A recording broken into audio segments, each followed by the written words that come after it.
My name is Robbie Billups, and I forgive Lou Ferrigno.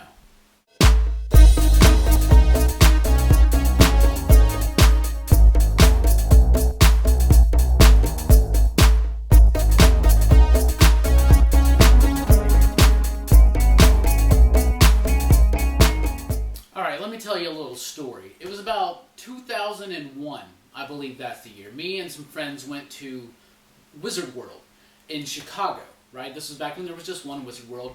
Comic book conventions were way different back then. There wasn't a lot of emphasis on cosplay and celebrities, but more about meeting and getting to know and getting autographs and sketches from artists and writers and editors and inkers and other professionals in the industry. So it was a really exciting moment for me. It was a really big deal. It was the Chicago Con, you know? It was really, really cool. I had a great time. I went with my buddy Wes and my buddy Jelani. You, of course, you will know Jelani if you're a fan of this channel. But I had an incident during that time that kind of soured it just a little bit. See, I had met Bruce Jones, who had just started an incredible run on The Incredible Hulk.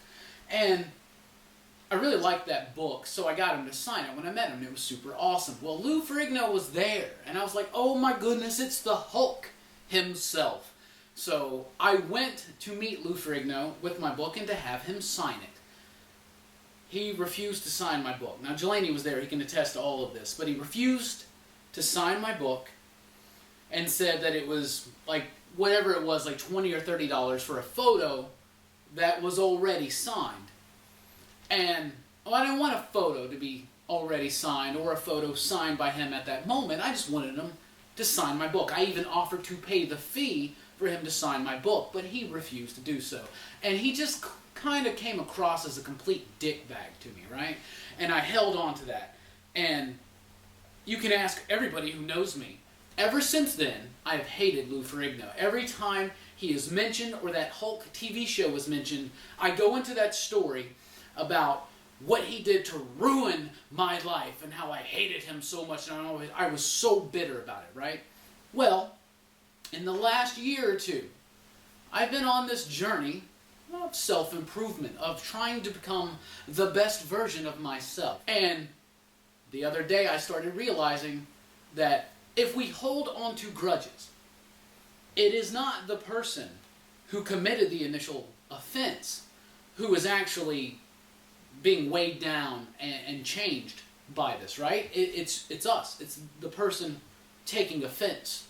The person who was offended, the person who was hurt, the person who believes themselves to be wronged. I don't know Lou Ferrigno. I've never met this man, not really. I met him that one time, and I don't know what his day was like that day. He could have been having a rough time, things going on in his own life that may caused him to be a little bit more short with me than he typically is. Because when I tell this story to people who have met him, they say, he was great when I met him. He was fantastic. Incredible even. But all that cheesiness aside, I don't really know Lou Ferrigno, and I've been holding on to this terrible just bitterness over this one incident in my life and one very insignificant incident in his life, right? So basically what I want to get to is we need to let the things go that are holding us back, no matter how trivial it may seem. For instance, I have mad talk shit about this guy to everybody who ever mentioned his name around me. And I don't know this guy. And to be honest, when I was growing up, I did love him. He was in the Hulk. He was the Hulk. He was such an inspiration to me when I was a child. I loved his performance as the Hulk. I thought he looked creepy, he looked cool. And the only man to ever really be able to pull off playing the Hulk without CG could probably just be this guy. I mean, he absolutely was amazing in the role. And I really hate that I've held on to that for so long and have actually, tarnished his name a little bit amongst some people because of my story. So basically, Lou Ferrigno, if you ever happen to see this video, it's not about me forgiving you, but I'm asking you to please forgive me, because I've been a fucking asshole. I've been a jerk, and I've just been stupid, I have no problems with you, and in fact, from this day forward, when someone mentions you, or they mention your performance as the Hulk or anything else about you, I'm going to say, you know what? I love Lou Ferrigno, because he was the Hulk. He's my Hulk. He's our Hulk. He's Hulk for everybody. So, I'm sorry, and I hope you find it in your heart to forgive me.